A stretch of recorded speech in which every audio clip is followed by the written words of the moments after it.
গুজব কতটা ভয়ঙ্কর হতে পারে তার দৃশ্য আপনারা দেখতে পাচ্ছেন। একটি গুজবে হাজার হাজার লোক মিলিত হয়েছে সীমান্তে।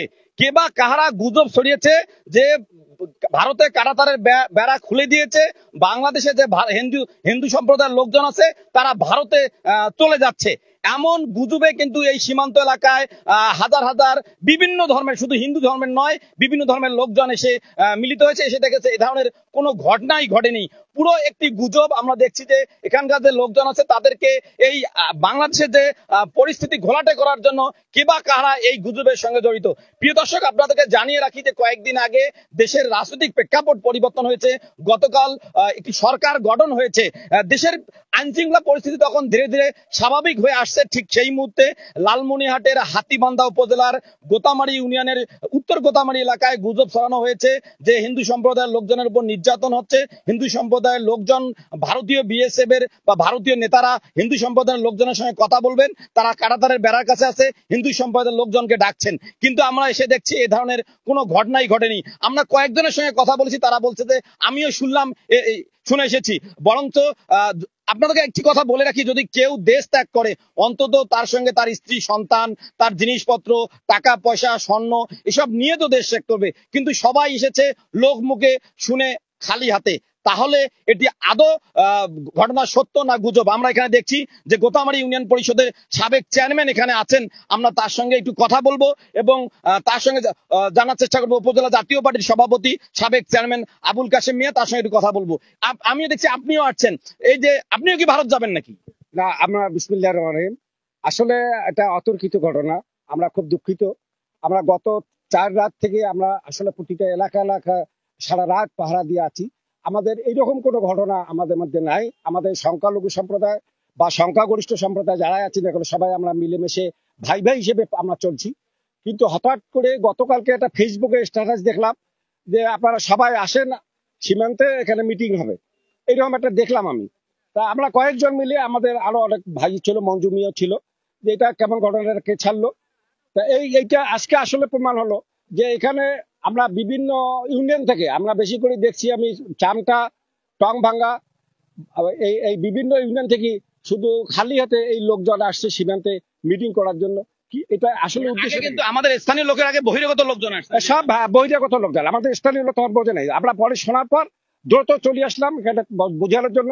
সবে মাত্র সরকার বসলো, আমি কিছুক্ষণ আগে এই কথাটা আমি বক্তব্যে বলেছি, আপনারা একটু অপেক্ষা করেন, এই 12টার মধ্যে দেশ সমস্ত স্বাভাবিক হয়ে আসবে ইনশাল্লাহ। এইটুকু ধৈর্য আপনারা ধরেন। কিন্তু সেটা আসলে আমরা ব্যর্থ হলাম, পারলাম না। তো যাই হোক, আমরা দুঃখিত। আমি সবাইকে কথা বলো, কি শুনে এসেছেন আপনি একটু বলবেন? আমরা তাদেরকে জিজ্ঞেস করতেছি কি জন্য আসতেছেন, ওরা সবাই বলতেছে আমরা কিছু জানি না, আমরা শুনে আসতেছি। ওরা কিছু এখন পর্যন্ত কোন হিন্দু সম্প্রদায়ের লোকজনকে, আমরা আরো কয়েকজনের সঙ্গে কথা বলবো এখানে লোকজন। কাকা কি একটু বলবেন কি? না, আপনি আসছেন কেন? না, আমি এমনি আসছি। এমনি আসছেন? আপনাদেরকে যেমনটি বলছিলাম যে সবাই শুনে এসেছে যে সীমান্তের লোকজন জড়ো হচ্ছে। আপনাদেরকে জনপ্রতিনিধিও এর নেপথ্যে নায়ক, তারা চাচ্ছে যে হিন্দু সম্প্রদায়ের লোকজনকে দিয়ে সীমান্তে একটা জামায়াত করবে। সেই জামায়াতের মাধ্যমে ভারতকে জানানোর চেষ্টা করবে বা ভারতকে বোঝানোর চেষ্টা করবে বাংলাদেশে সংখ্যালঘুদের উপর নির্যাতন হচ্ছে। আপনাদেরকে যেমনটি বলছিলাম যে নেটওয়ার্ক সমস্যা বলেছিলাম যে কার সাথে কার জমি নিয়ে দ্বন্দ্ব, কার সঙ্গে কার পুকুর নিয়ে দ্বন্দ্ব, কার সঙ্গে কার রাস্তা নিয়ে দ্বন্দ্ব। দেশে যেহেতু একটি অস্থিতিশীল পরিবেশ তৈরি করছে, এই সুযোগে ঘোলা পানিতে মাছ শিকার একটি মহল চেষ্টা করছে। ইতিমধ্যে আপনারা জানেন যে সরকারের প্রধান উপদেষ্টা বাংলাদেশ সারা বিশ্বের, আপনারা জানেন যে প্রধান উপদেষ্টা গতকালকে কিন্তু তিনি শপথ নিয়েছেন। তিনি শপথ নিয়ে সর্বপ্রথম যেটি বলেছেন যে দেশের আইন শৃঙ্খলা পরিস্থিতি তিনি সর্বপ্রথম নিয়ন্ত্রণ করবেন এবং প্রতিটি বাড়িতে, ব্যবসা প্রতিষ্ঠানে যে হামলা হচ্ছে সেগুলো তিনি নিয়ন্ত্রণ করবেন। প্রিয় দর্শক, আবারও আপনাদেরকে জানিয়ে রেখে গুজব যে কতটা ভয়ঙ্কর তার জ্বলন্ত উদাহরণ কিন্তু আজকের এই জামায়াত একটি গুজব ছড়িয়ে হিন্দু সম্প্রদায়ের লোকজনকে সীমান্তে জামায়াত করে একটি ঘোলা পানিতে মাছ শিকারের ঘটনা ঘটছে, যা সম্পূর্ণ মিথ্যা। আমরা এখানে ইউনিয়ন পরিষদের সাবেক চেয়ারম্যান আছে, তার সঙ্গে কিন্তু কথা বলে আমরা সেটি জানতে পেরেছি। আমরা আরো 2-1 জনের সঙ্গে কথা বলবো এবং জানার চেষ্টা করব।